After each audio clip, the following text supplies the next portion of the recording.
Good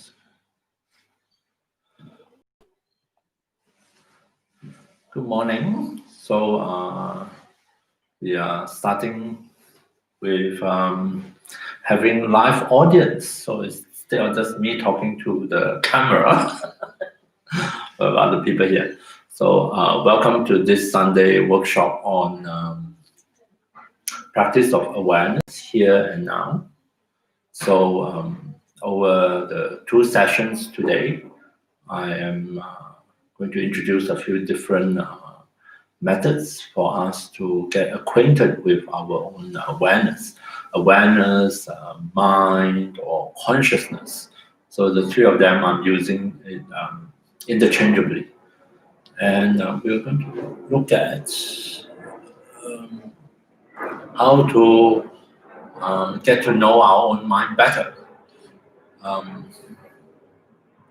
So in Buddhism, we talk about consciousness. Consciousness is our knowing faculty, and usually it's defined as that which is clear and knowing. So by that, they mean that there are 2 characteristics of our mind or consciousness. So knowing is one of the main characteristics. That means consciousness or mind, or you can call it awareness. I'm using those terms pretty loosely. Has the ability to know, to be aware, to notice. So in fact, the moment we are awake in the morning, we are knowing something. We become conscious, we are aware of things. So our mind, our consciousness is functioning. Right? So in fact, it's pretty hard to get away from our own mind or consciousness. Yeah.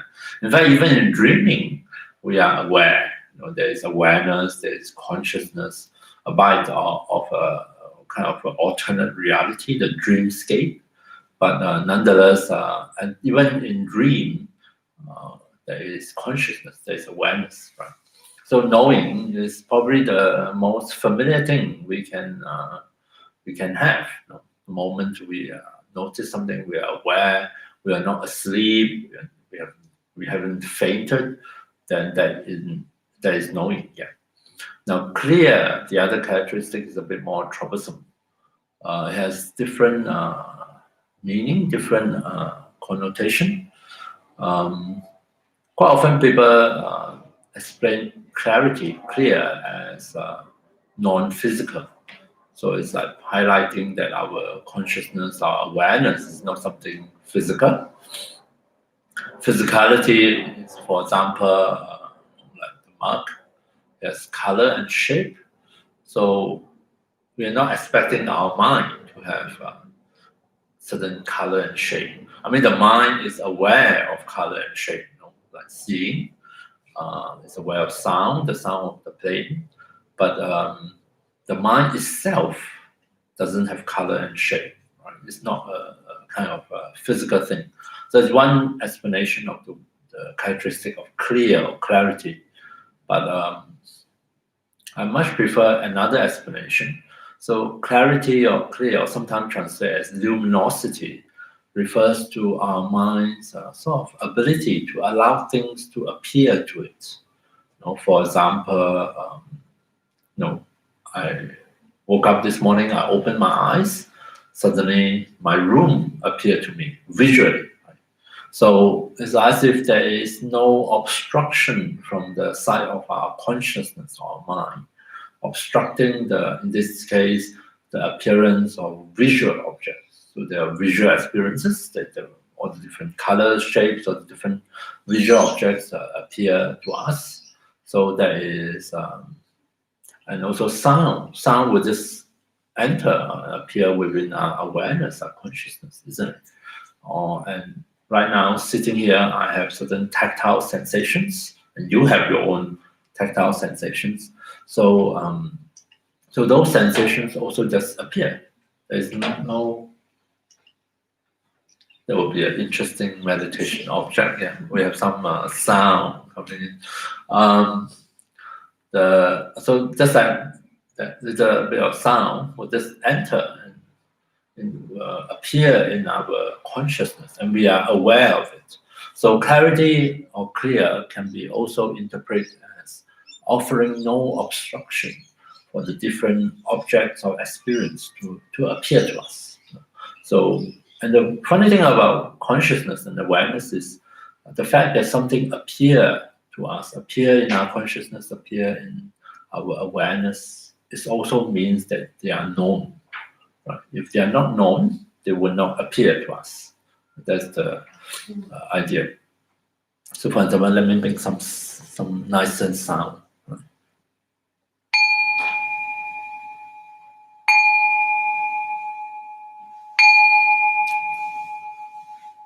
We find that there is no problem hearing or listening.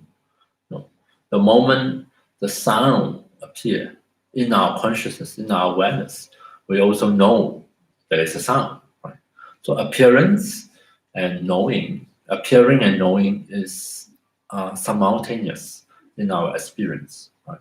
Now the appearing part has to do with consciousness or awareness being clear, like space.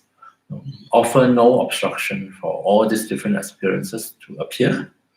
And the knowing part of our mind, I'm explaining the definition of consciousness or mind or awareness as that which is clear and knowing. So knowing is to be aware, to notice. Yeah. So it's very simple. It's almost like usually the obvious things are hardest to explain and hardest to point our attention to. But this is what has been happening to us every single moment of conscious experience.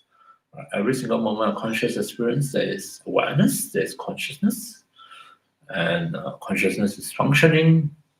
And to define it, then we have these two characteristics: clarity, the ability to allow different experiences to appear, and the characteristic of knowing, for us to notice, to be aware of it. Right? And this is what we are going to explore today in the two sessions. As you can probably imagine with that description, consciousness is not the most outstanding thing in your experience. It's not like your mobile phone. Oh, that's my mobile phone. I can observe it. Consciousness is, in fact, so much closer to us, closer to our experience, closer to our being, that we tend to not notice it. So usually it's compared to the water in which the fish is swimming and living in. Right? The water is so vital to the survival of the fish, and yet the fish is not necessarily always aware of it. Maybe when the fish is out of water, then it would really want to get back into it. But while the fish is in the water, you can understand why the fish don't pay too much attention to this water that is around it. It's like air also for us, right? We don't normally notice the air until maybe something has gone wrong. Then we were more aware. Our attention will be drawn to the air quality, for example. But otherwise, we just take it for granted. So just like air, just like water for fish, we take our consciousness for granted until, of course, something gone wrong with it. You can't remember something, you say, "Oh dear, am I getting demented?" So that kind of idea. So precisely because it's so close to us, so near to our experience. But it's possible for us to become aware of our own consciousness, the functioning of our own consciousness and awareness. And what we're going to do today is I'm going to introduce just different methods of meditation that is help us to get to know our own mind better. Right? But in order to do that, there's a general kind of idea I'd like to present first. Is most of the time our attention is preoccupied with what's happening around us, outside or inside us. Our attention is actually more habituated to notice the different objects of experience as opposed to the subject of the experience. The subject is the consciousness, is the awareness, and our attention is more drawn to, it's like a pair, a couple, subject and object. The subject is the mind, the awareness that is doing the knowing, and the object is the wherever there's been known, right, been noticed. And our attention is sort of a bit biased. We tend to notice the object. We notice the sights, the sound, the smell, the taste, the touch. We also notice the objects of our mind, the thoughts, the memories, the fantasies, or the different images that pop into our mind. We also notice feelings, emotions, and things like that. But we are not so aware of the main things, the consciousness, the awareness that is doing the main job of noticing and being aware of knowing. Okay, so the trick is a bit. We have to somehow help our attention to be less preoccupied with the objects, so that it's possible for it to notice uh, the so-called subjective aspect of it. I usually call consciousness or awareness. I coin a term. I call it aware space. I pick it up from some book. Yeah, uh, aware space is my way of capturing in a descriptive way the definition of consciousness. So space capture the sense of clarity. So instead of asking you to notice what is clear, I ask you to notice the sense of space. Space normally means no obstruction, right? If there's space, that's why I can move my hand around. Right? There's space, that's why I can put my phone down. Right? So space has also the definition of freedom from obstruction. So there is a kind of a mental space, right? The space of your own mind, which allow all these different objects to appear. So space and the word aware, of course, capture the characteristics of knowing. So instead of talking about awareness or consciousness, I might ask you to notice your own aware space. It's like almost like there is this, it's like a fish swimming in water, right? So we'll be like, oh, we are swimming in our awareness, so to speak. And we have to notice the medium within which all the different objects appear and are known by us. Okay. So a bit abstract, but later when we do more meditation, maybe we might chance upon your own aware space.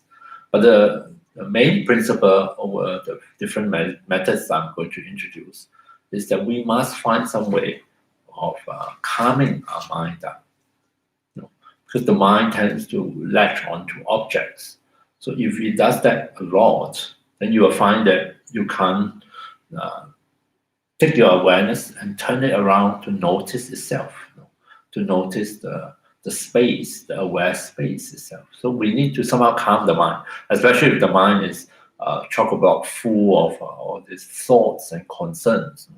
Our chattering mind, if it doesn't stop talking, you will be inundated with words and images and stories and memories and fantasies. It's so crowded that you don't notice any space. You just notice all this different stuff arising within your own mind. So we must somehow calm this kind of activity of the mind. You can call them mental activities. You can also call them mental reactivities, because usually we are reacting to something. We'll be saying, oh, that irritating blind, it's always making that noise, blah, blah, blah, blah. And before you know it, you can spend the whole meditation session just talking about it. So your attention is locked onto certain objects, right? So that you can't really notice the aware space within which it is happening. So we must calm the mental reactivity. But how to do that? Before that, we must calm the physical reactivity. Our body must become sufficiently comfortable and settled before we can calm the mind. So if your body is having all this ache and pain and you are fidgeting and you say, oh, when is this meditation going to be over? I really need to get out. I need to go to the toilet, things like that. You will never settle. Physically, if you are unsettled, then mentally you will also be unsettled. And so we must, first of all, calm the body of all its physical reactivities, and then calm the mind of its mental reactivity. And then we have a chance to notice the nature of awareness itself, to get acquainted with our aware space. So that's the principle behind it. Yeah.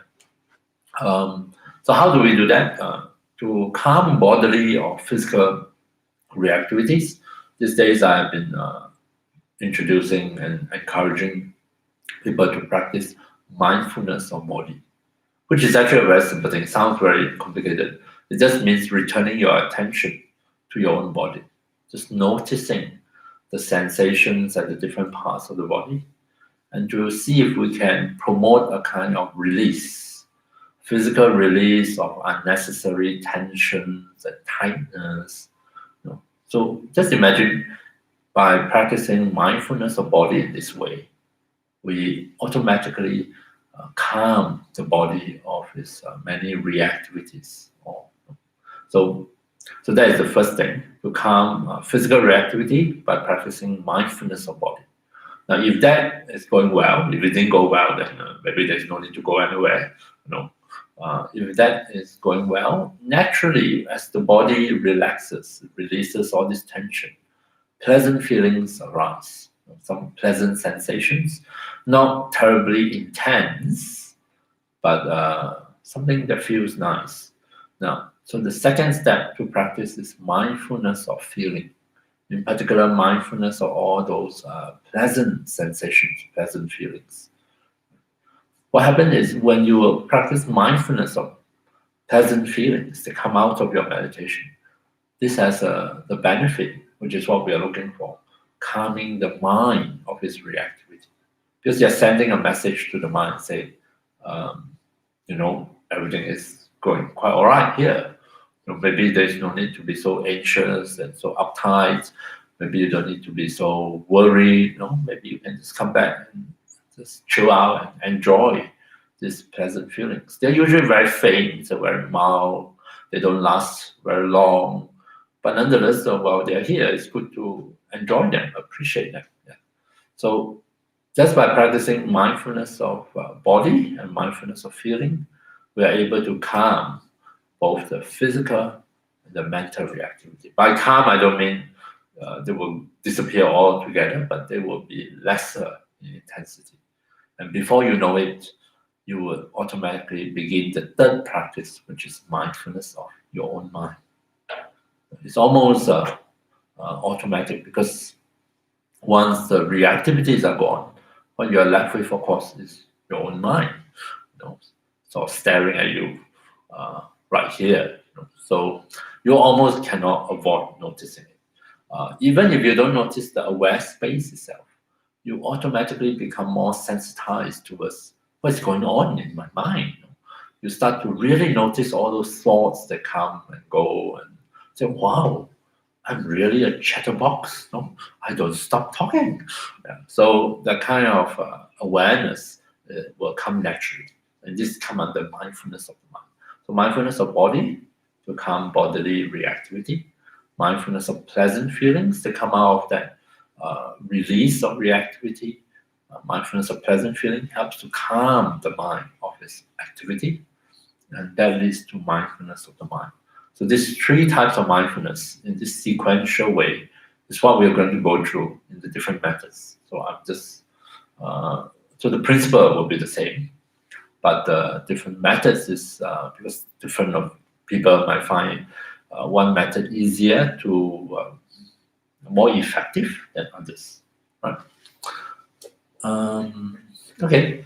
So I think, any questions? Sounds pretty all right. Yeah.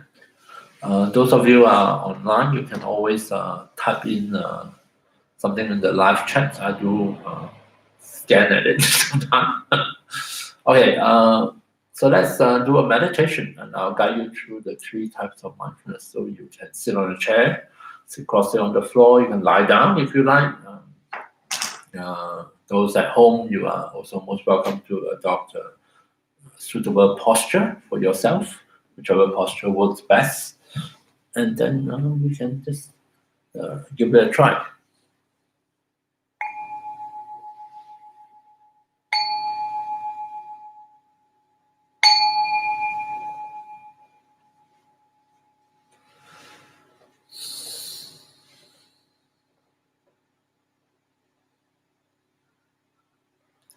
So take a few moments at the beginning of our meditation find a suitable posture for the body, for our body. Tune into the body to see how it's feeling today and select a suitable posture.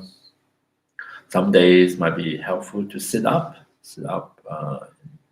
on a chair, or you can sit cross-legged on the floor if you are comfortable with that posture. And we can also lie down on the back in the supine position. So whichever posture feels most helpful and supportive.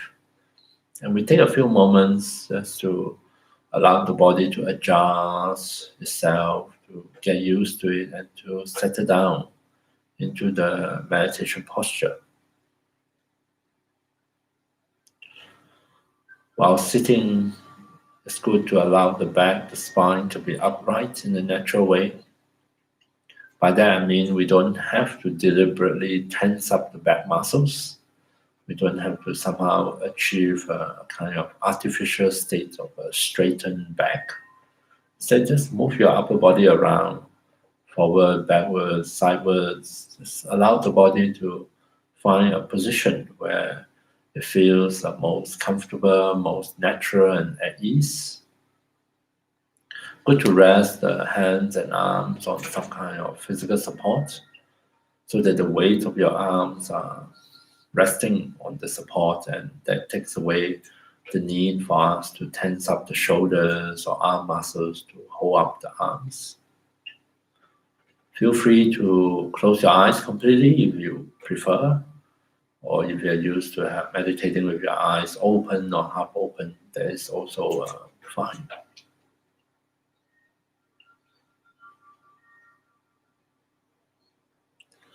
So as usual, I will invite you to let into your awareness sensations that seem to come through from beneath us, from the points of contact between the body and the seat, the body and the ground. By me saying that, maybe you become more aware of those sensations of contact with something that is solid, firm, and stable. Can come across as feeling hard or soft, warm or cool. But these are all sensations associated with the earth element. And allow our body to feel that it is resting on the solid support of the great earth. We can surrender the weight of the body to the ground, to the seat, and to be supported by the ground, by the seat. Keeping the body well supported, well balanced, and safe.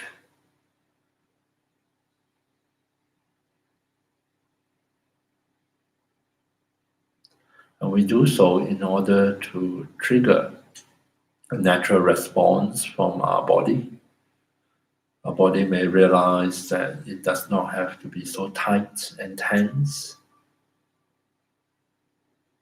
And that might prompt the body to begin a process of loosening up, unwinding, just naturally releasing some of the tensions, the tightness in the different parts of the body.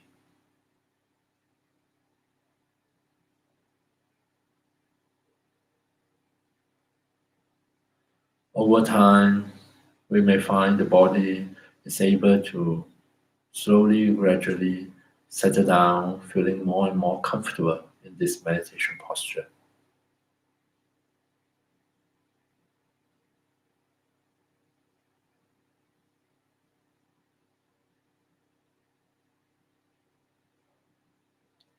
So that is the first step of the meditation, what I call acquiring a suitable seat for the body in meditation.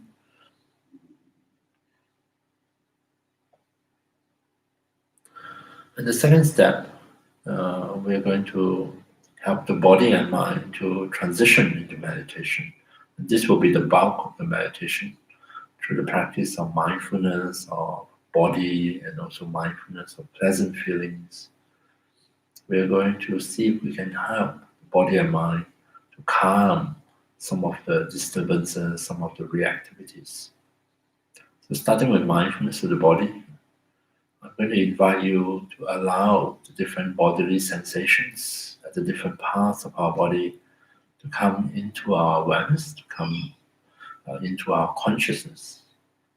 So much so that we actually notice and are aware of those sensations at the different parts of the body.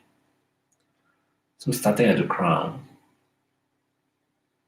and see if we can, just by me mentioning it, suddenly become aware, suddenly noticing very subtle sensations at the crown, at the topmost part of the body.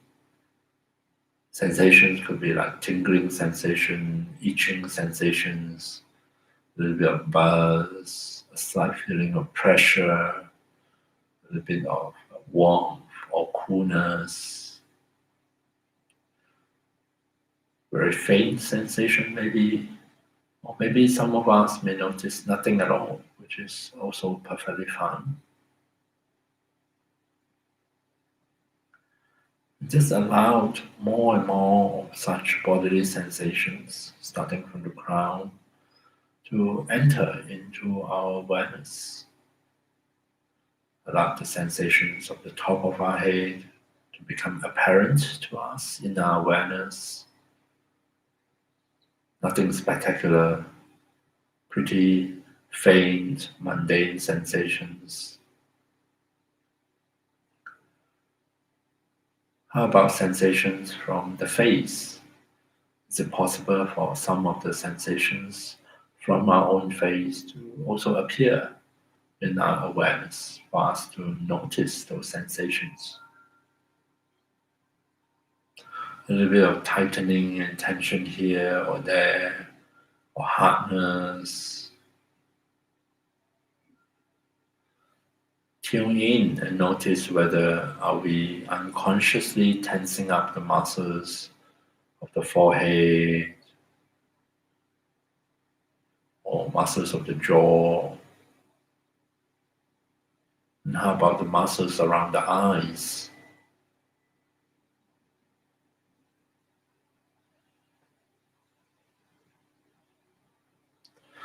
Since we do have more conscious control over our facial muscles, see if it is possible for us to gently relax those muscles of the face. Let go of some of the tightness and tensions and invite in a different feeling, a feeling of softness, of ease and comfort into our own face.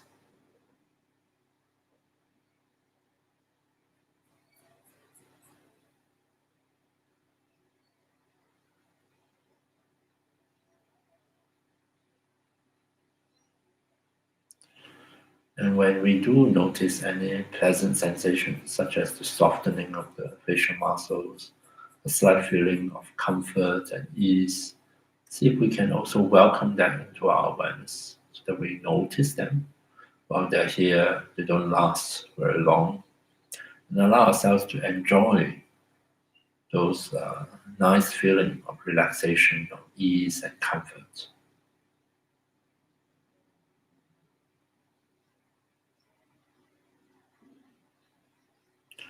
How about sensations from the sides of the head, or the back of the head, maybe even inside the head?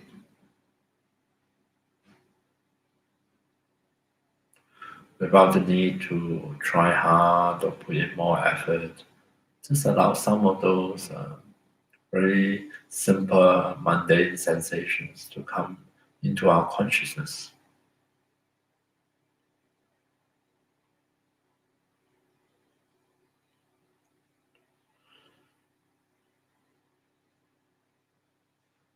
So feel free to move at your own pacing. You don't have to follow what I'm saying. In fact, you can just ignore everything I say if they're not helpful or not relevant to your experience. Just take it that each time I say something, it's just a reminder, reminding you to come back here and now, to come back to your own meditation. How about sensations from the neck, from the throat, or it might appear from these parts of the body and come fully into your awareness, your consciousness.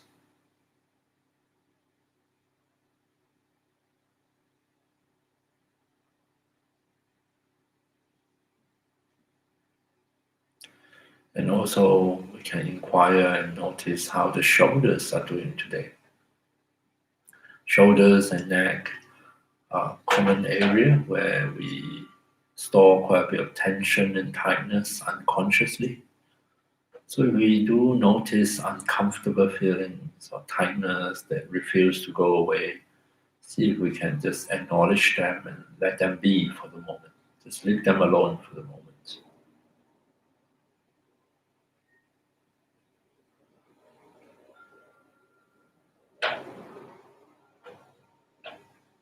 Alongside bodily sensations, you might also notice sounds, maybe quite a bit of thinking going on, thoughts.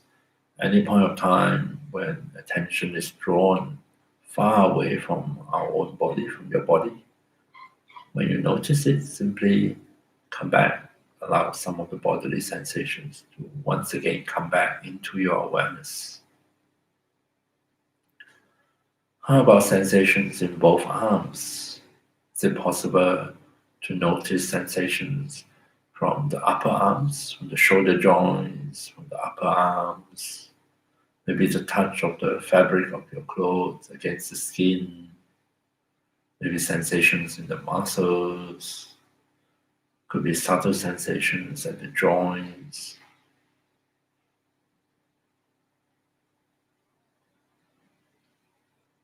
Without much effort, without tensing up or trying harder, just very gently become aware, sensitize yourself to the different bodily sensations.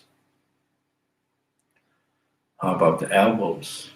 What sort of subtle sensations may appear in your awareness, your consciousness?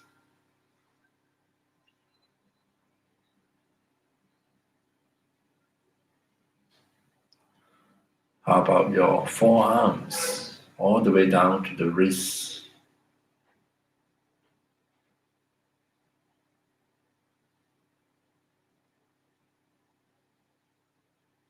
And the sensations in both hands. What will you sense in the palms of the hands, at the back of the hands, sensations in the fingers? I often get a very faint buzzing sensation in the fingers, maybe at the fingertips. Maybe you are the same, maybe you are different.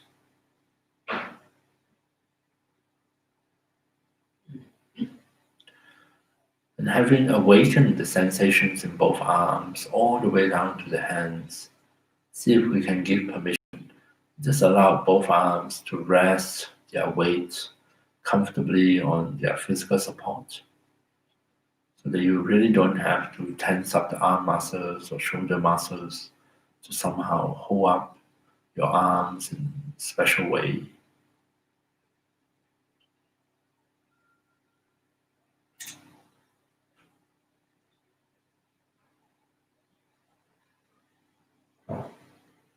And next, we allow sensation from the torso to come into awareness, sensation from the chest. Maybe you notice the movements associated with breathing at the chest. Maybe you sense the beating of your own heart. And maybe you notice other kinds of sensations, difficult to describe.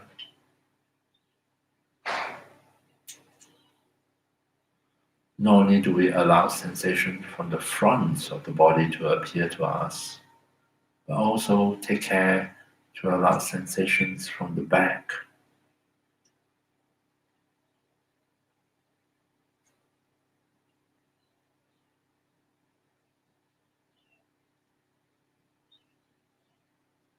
Alongside the chest, maybe sensations from our abdomen may also appear in our awareness.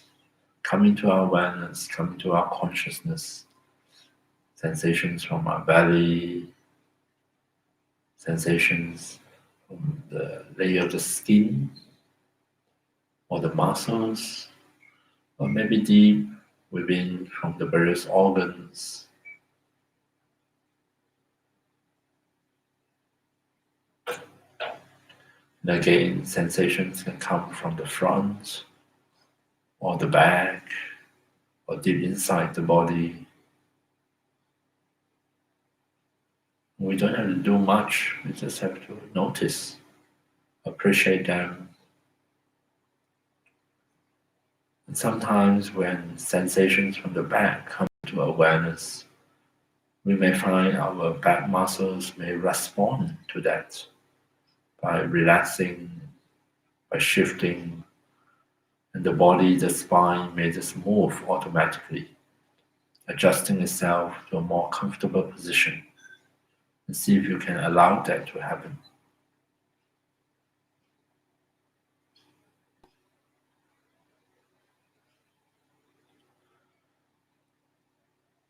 How about sensations from the pelvis, the pelvic region, where powerful muscles are gathered and attached to the pelvis? Sensation from the various organs here.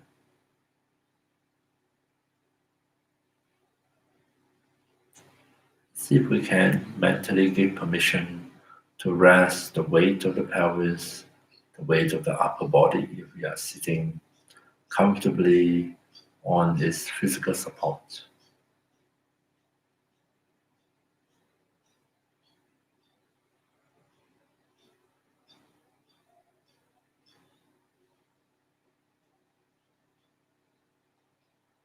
And how about the simple sensations from both legs? Maybe we can awaken them, we can allow them to come into awareness. Sensations from both hips, from the upper legs,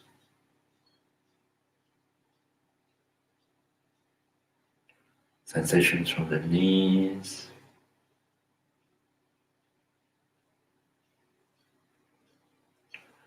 sensations from the lower legs, all the way down to the ankles.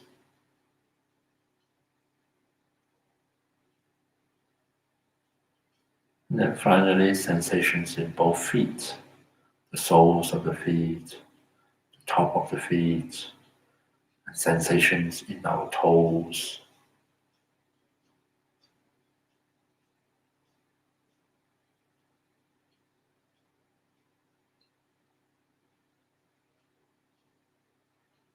Having awakened what is simple, maybe quite subtle, changing sensations in both legs, see if we can give permission and rest the weight of both legs comfortably on the floor, on their support.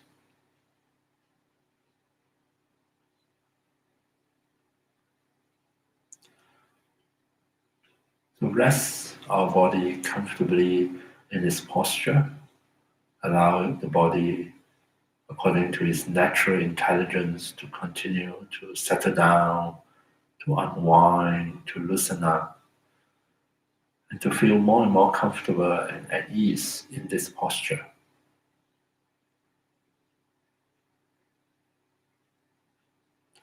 And see if we can stay mindful of bodily sensations coming forth, coming to our awareness, and also enjoy any faint, mild, pleasant sensations that might be here. Pleasant sensations that come from release of tension, softening of the muscles.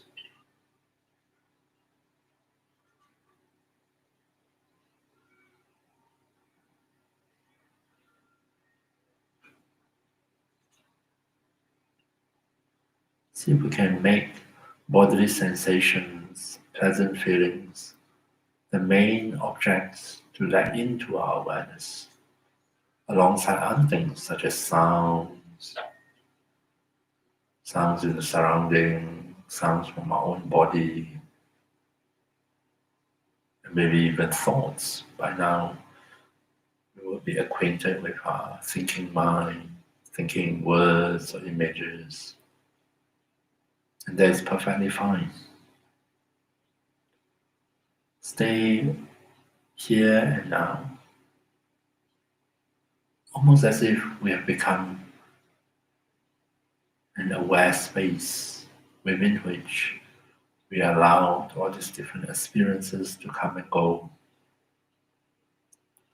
Bodily sensations, feelings, pleasant or not so pleasant, thoughts, sounds. See if you can rest for the next few minutes and allow yourself to just enjoy the pleasant feelings, enjoy being this spacious, open, aware space. And see if you can come back to it again and again. So I'm going to keep quiet now and allow you to have your own meditation experience.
Okay, so there is 25 minutes of meditation.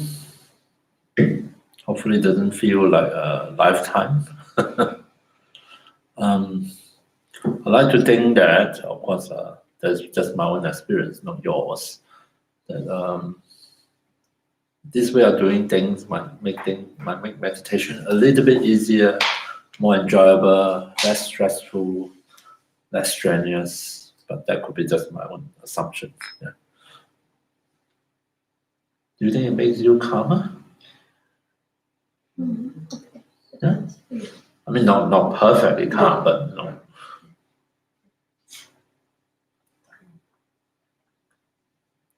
I wonder what happened to those people at home. Does it make you calmer? Maybe you're so calm, that's why there's no no conversation. A live chat that has nothing on it. Hopefully, just guess. So, if there's any questions, most welcome to post them. Any question up to this point? I was wondering about, you were talking about our conscious space. Is that the word you used? Aware space. Aware space. Yeah. I'm a bit of a colourful person, and I'm thinking about how at different times of the day and at different times of your life, that space would have like different emotions or different colours or more space or more viscosity. Let me know.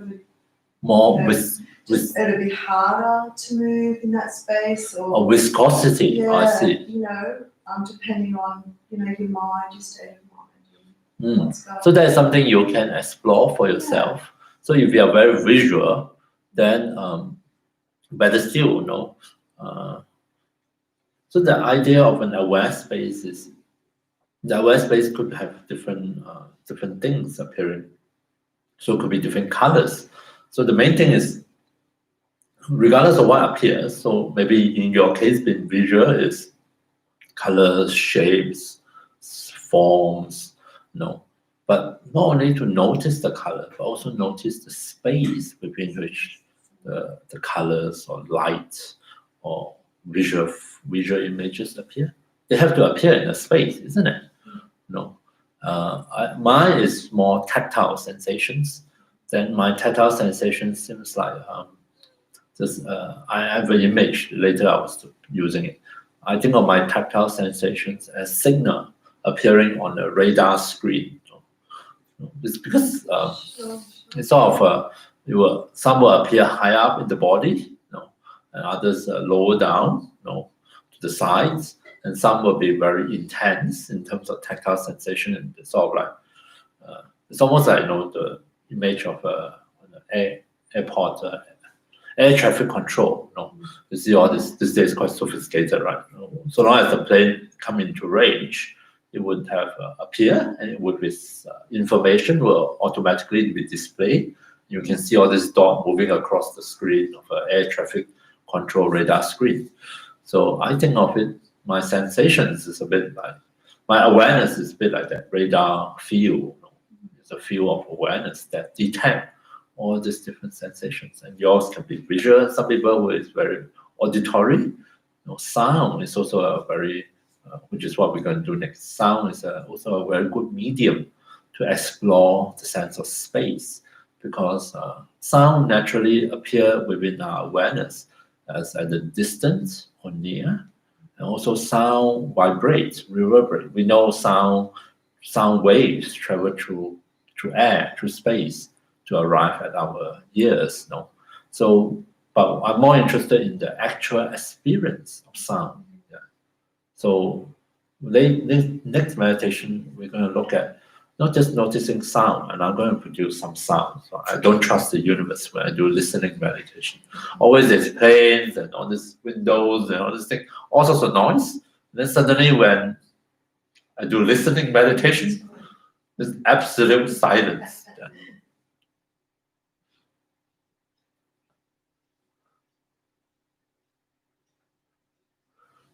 Then I get caught in hypnagogic thoughts. Oh, hypnagogic thoughts is almost like falling asleep.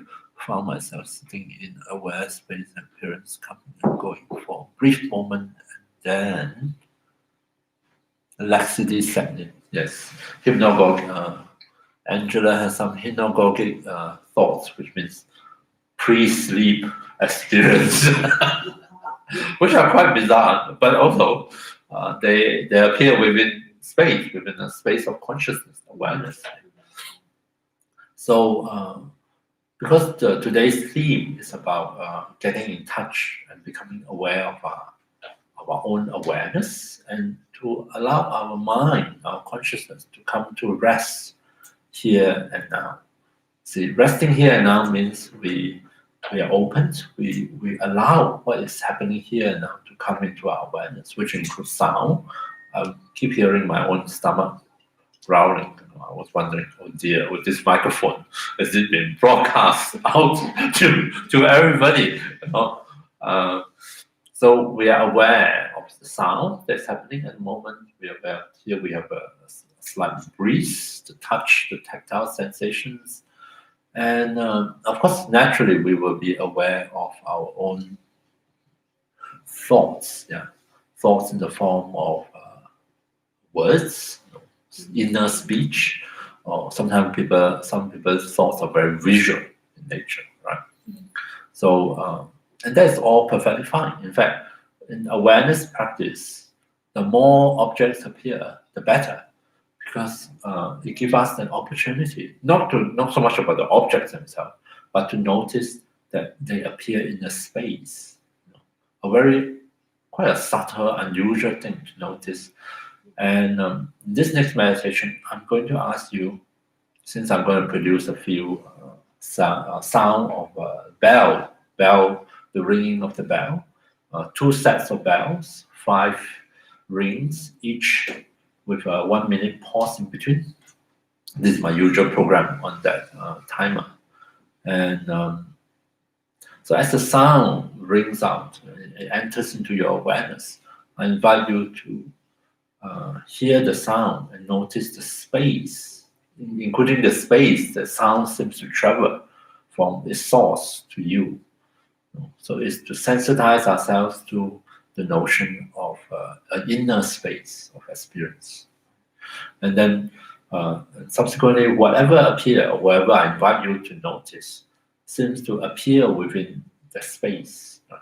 To sensitize. So not only noticing the sensations or the visual images or the sound or the thoughts, but also notice the space that envelop them, the space that contain them, right? The container, so to speak. And that space is what in the case of listening, I call it your listening space. Because if you don't clutter your listening space with a lot of stuff, you become more sensitive to even the slightest sound in your environment. I don't know whether you can hear that there's a wind chime just now, a very faint, very nice wind chime sound just now. So we can only be aware of that if we are calming down, if we are not too preoccupied with commenting on this and that and blah, blah, blah, blah, blah. Only then when when the space of our mind is not cluttered, that we become more sensitive. We notice more and more subtle things, right? And also listening is a good medium, a modality to sensitize ourselves to the notion that we need to have some empty space in order for things to appear, to fill it up, for things to pass through, like sound or bodily sensations or visual images and so forth. Even if in this next meditation you have a vision of the Buddha appearing, I'm going to ask you, forget about the Buddha. Just notice the space in which the Buddha appeared. It must appear in some space, right? Unless the Buddha is sandwiched between 2 brick walls, or caged inside a tiny little container. Otherwise, you will find that any images that appear or sensations, there is a kind of space around it. Yeah, and that space is a very crucial thing to notice, because I'm saying that space is actually the space of our own mind. And once we get acquainted with that space, then meditation, the quality of meditation transforms. First of all, with the noticing of space, you will notice, just now you say there's viscosity, right? I hope your mind is not viscous, because but some days, especially when we are falling asleep, at least I find that the light of my mind is turned down, and turned down and turned down, then it went black and then it's gone, right? Or what is the boundary of that space? Does it feel very tight, very narrow, very constricted? Or does it feel boundless, vast, boundless space? There's a very good reason, or more than one good reason, why in Tibet, the meditators love to, first of all, for the isolation, to go up into the mountain. And secondly, is for the view. Now, the view is not the view. I don't know. A certain part of Tibet is actually very barren.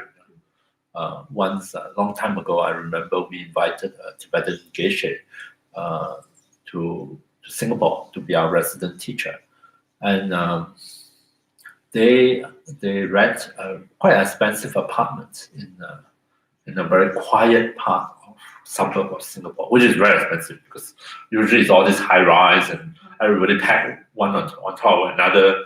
And this nice little apartment is surrounded by trees. It's literally like a jungle, which command a very high rent in Singapore. And then we thought that this is our human assumption that he would really like it there, quiet, full of trees, nature.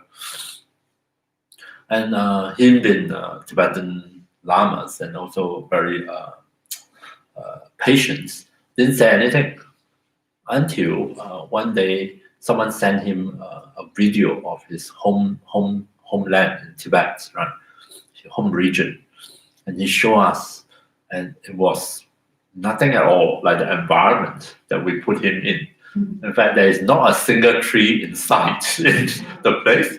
It's just very barren, but very open. Lots and lots of space. Yeah. And I think he much preferred that to this the jungle that we put him in. So he was quite happy when we moved him later to a much modern high-rise apartment.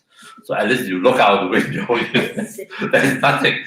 You don't feel like empty and full of mosquitoes also because of the trees. Yeah. One reason why your meditators may choose to meditate and have a hermitage built in the mountains, and you look out, you immediately see the sky.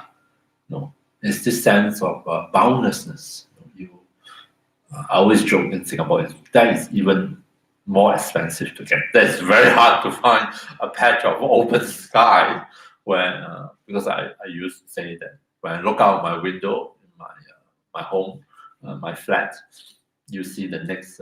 We live in public housing, so the blocks are very close to one another. You look out of your window, you see the next block, your neighbor's window.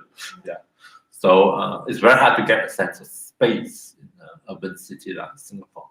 But whereas in Tibet, up in the Himalayas, fantastic. You look out, you don't actually even see the land. So it's not so important. It's the sky, the vastness of the sky, and that has an influence on your mind, your awareness. In fact, if you are in that situation, I even recommend you to meditate with your eyes open, because suddenly the outer space and the inner space of your mind fuse together, and then you can really get a sense of that spaciousness of your own aware space. Right?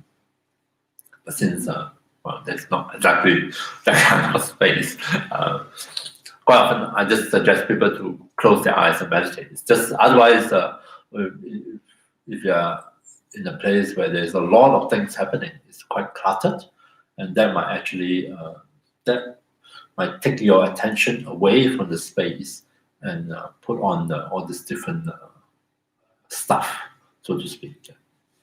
Okay, so in this next meditation, I will invite you to listen as I play bells from this particular timer program,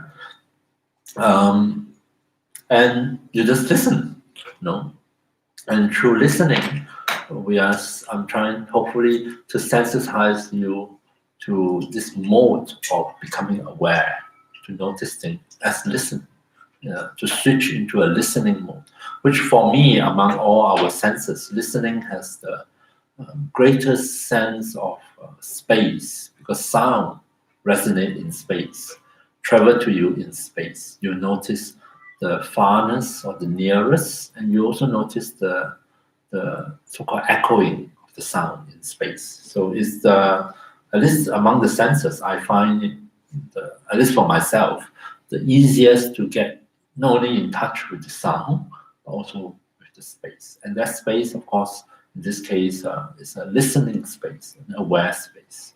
And to bring that same quality of listening again through, as I already explained at the beginning, through mindfulness of body, through mindfulness of feeling, and then eventually, without us having to do anything special, we will be, to some extent, mindful of our own mind.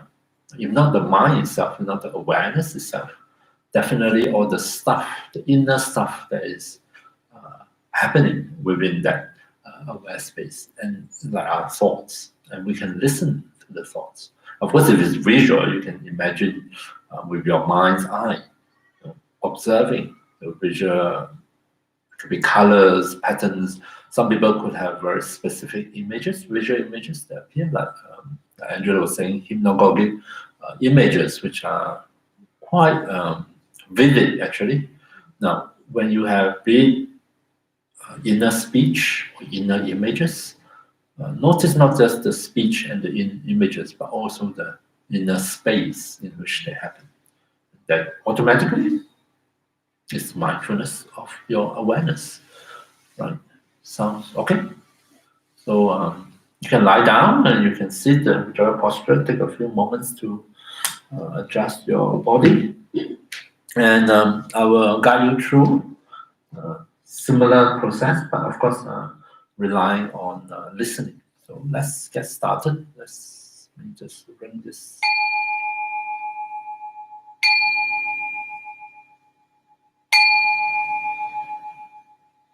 So take a few moments at the beginning of meditation, and just as we have done previously, adjust the body, find a suitable posture for yourself, and make sure that the posture feels very stable, supportive, come across to you as helping to keep your body supported and safe during the meditation. Feel free to leave your eyes open or half open or closed, depending on your own preference. And when your body senses that the posture itself is supportive, it can, based on its own natural intelligence, start to adapt to it. You may realize that it does not have to maintain all those contractions and tightenings throughout the body. That it can make use of this opportunity to loosen up, to unwind, and to let go of some of those tensions and contractions. So much so that given time, our body can actually settle down and be more and more comfortable in this meditation posture.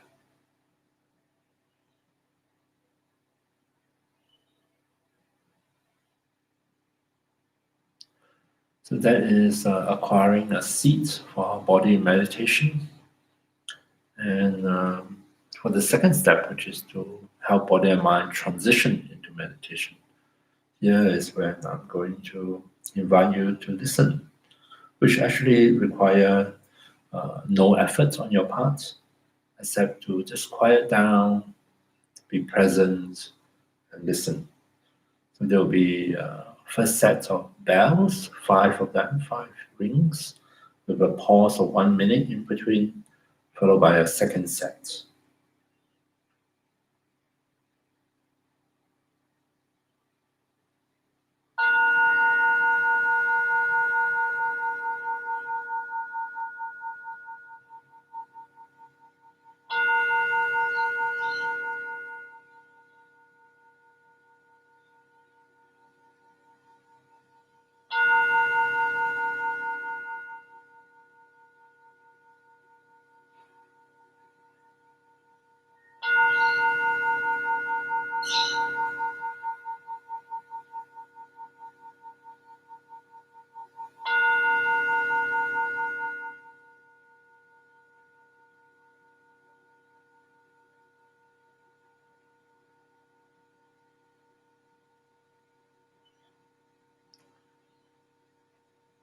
So see if you can rest here during the pause as a listening space, maintaining that mode of listening.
So now that you are acquainted with listening, you are shift to a listening mode, you can actually relax into it now. No need to maintain that hypervigilance. But also notice listening is so effortless. You don't really have to do anything.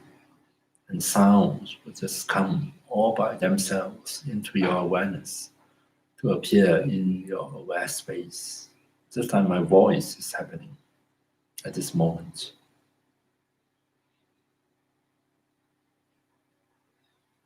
Settle back here and now. See if you can come back to that listening mode as we quiet down and allow sounds to come to us at any moment, at any time, without us having to strain or to strive or to do anything special.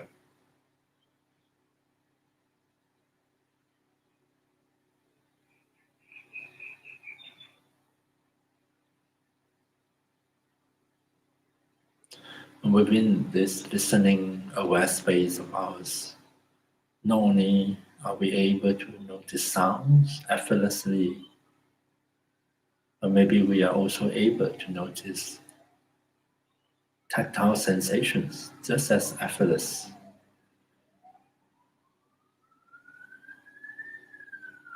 Tactile sensations from the different parts of the body can easily and effortlessly appear and unknown in our aware space.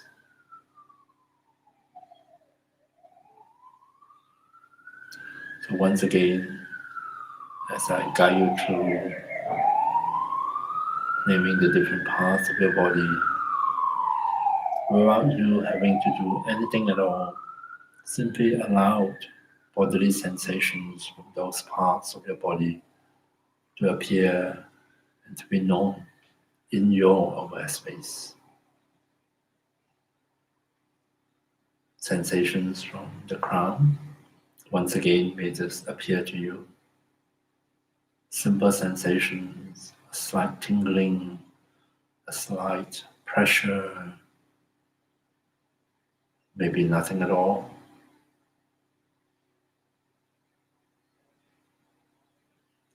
How about the face?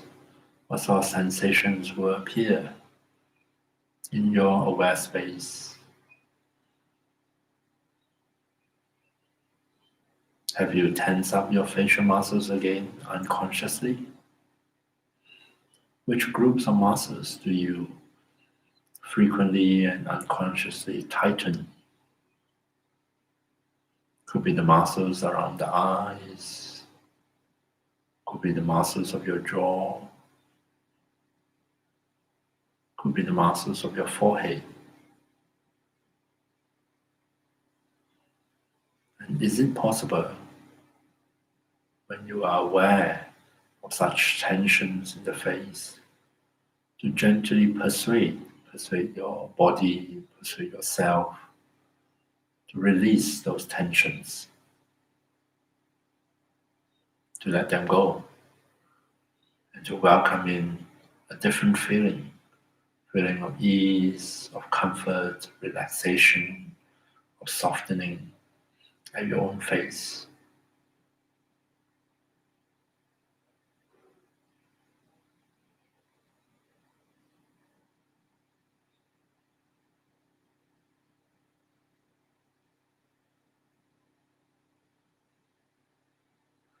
Resting here and now as a listening aware space. Be open to the sounds in your surrounding, the sounds from your own body, and maybe also the sounds of your own inner speech and thoughts. Not to be frustrated by them or upset by them, but to see that sounds, especially outer sounds, as a reminder, calling your attention to come back here and now, and to rest here and now as an aware space.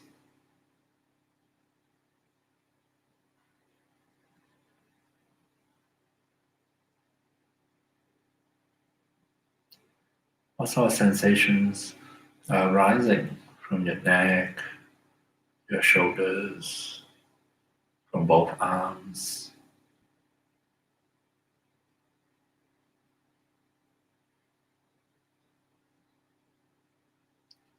If we notice unpleasant sensations at any parts of the body, is it possible for us to just acknowledge them, just let them be for the moment? And if we do notice interesting sensations, pleasant feelings, is it possible to welcome them into our aware space and allow ourselves to enjoy them while they're here?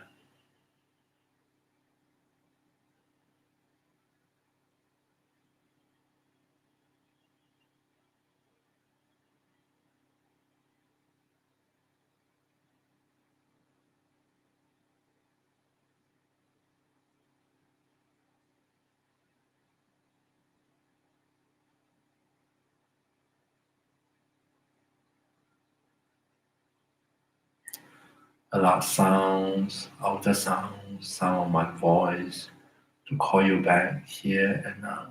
If you get distracted, if you find attention is preoccupied with thoughts or memories or fantasies, simply settle back into this moment, open up and be aware and listen.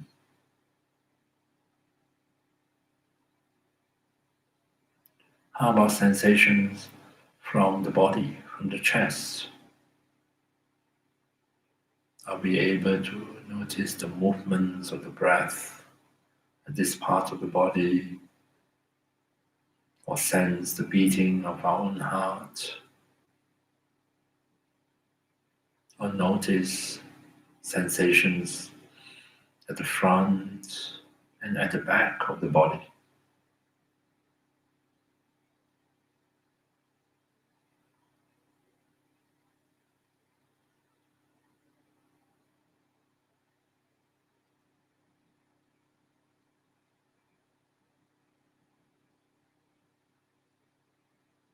How about sensations from the abdomen, from the pelvis, from our lower body, sensations from our lower back,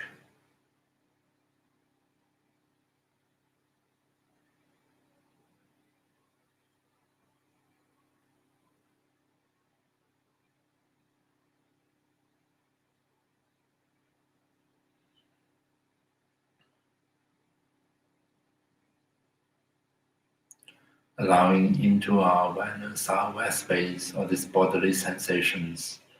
Is it possible for us to give permission to rest the weight of our body through the pelvis comfortably on our seats, on the floor if you're lying down, and surrender that weight to gravity?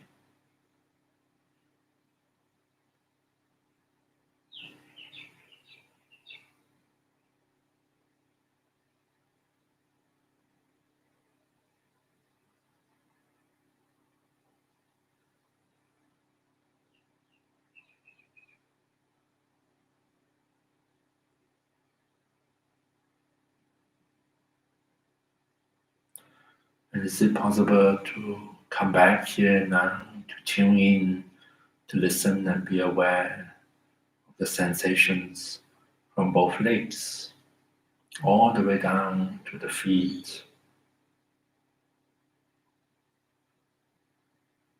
And as we awaken those sensations in the legs, allowing them to appear in our aware space, can we give permission and rest the weight of both legs comfortably on the floor, whatever support they are on?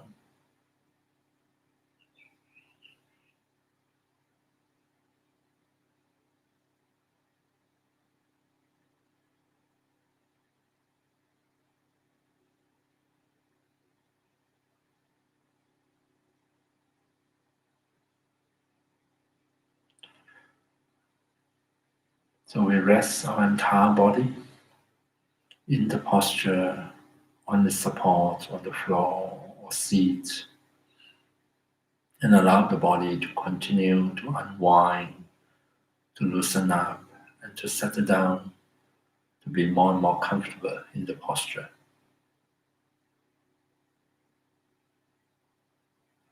We rest our attention, our awareness in this present moment, here and now. Be open, be this listening mode where we are continuously and effortlessly letting in into our aware space, our listening space, sounds, bodily sensations, pleasant feelings, if possible, to be enjoyed, unpleasant feelings to be acknowledged and let be, and also not to be frustrated by thoughts or visual images, memories, fantasies that seems to preoccupy our attention, but instead, as much as possible, to notice the space within which they are rising, abiding, and then disappearing.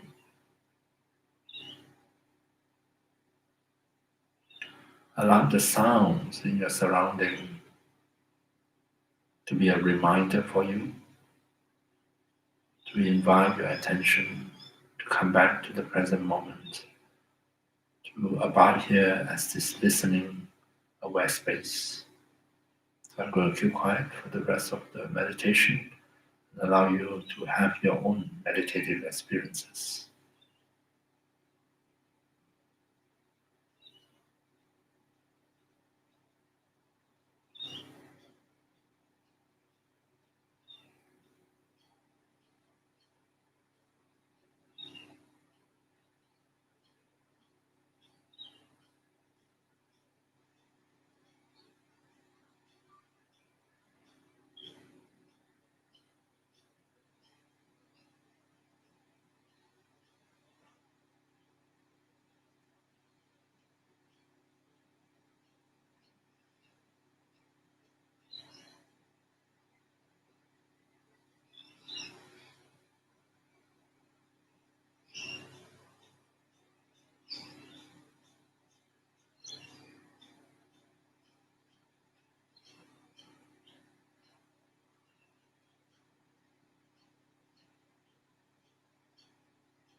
Okay, so there's another 25 minutes of meditation. And so just to recap, so this morning we looked at this sequence of practice, which I introduced, starting with mindfulness of body, whichever way we can help to be aware of our body, which this has the effect of, as we become aware of the bodily sensations, it helps the body, as we reconnect the body and mind, it helps the body to actually adjust itself. Of course, not completely, but the body has a greater tendency to release some of the tension, some of the reactivity, usually due to stress. Yeah. And that naturally leads us to mindfulness of feelings, hopefully pleasant feelings, but of course sometimes can be helped. We're also aware of unpleasant feelings. And the awareness of pleasant feelings has a very calming effect on the mind, reassuring effect on the mind. And it also helps us to settle the mind up, settle the reactivity of the mind that usually come in the form of thoughts, busyness within inner chatter, that naturally lead to mindfulness of the mind. We may not, on first encounter, be aware of the mind or awareness itself, but we definitely become aware of the things that preoccupy our mind, thoughts, and then we start to notice that, oh, it's not hard for the mind to notice sound, to notice bodily sensations, and also sometimes people have spontaneous visual images, but primarily we become acquainted with the thinking activities of the mind, whether it's a lot of thinking or a little bit. Sometimes maybe the thoughts might actually stop for a while, which is a strange experience. It's usually not what you imagine it to be. Yeah, it's not like you just gone to sleep. That is just sleep. It's just that the chatterbox inside us just stop talking and suddenly become very silent. You really can hear the sound. You really can feel the sensation. You thought, oh, this is bizarre. The main thing is you can't tell yourself to stop talking in your mind. Yeah. Because to say that is also a thought in itself. Yeah. But it can stop by itself, usually for a brief period, and you can get used to it. Yeah. And along the way, hopefully, you become acquainted with the mind itself, which is actually the thing that's doing the meditation, really, the consciousness itself. But it's a bit because it's so close to our experience, we don't notice it. and I present it as the aware space within which experiences arise. So in the we have a 1 hour break now, and we'll start again at 1 o'clock. If you join me, then we'll look at the benefits of meditating in this way, and what the heck we want to meditate in this way, and where it can lead us to as we become acquainted with this way of meditating. Right, thank you very much for your attention, those here and those online, and hope to see you later at 1 o'clock. And it will be a different YouTube video if you are joining me online. Okay, enjoy lunch. See you later.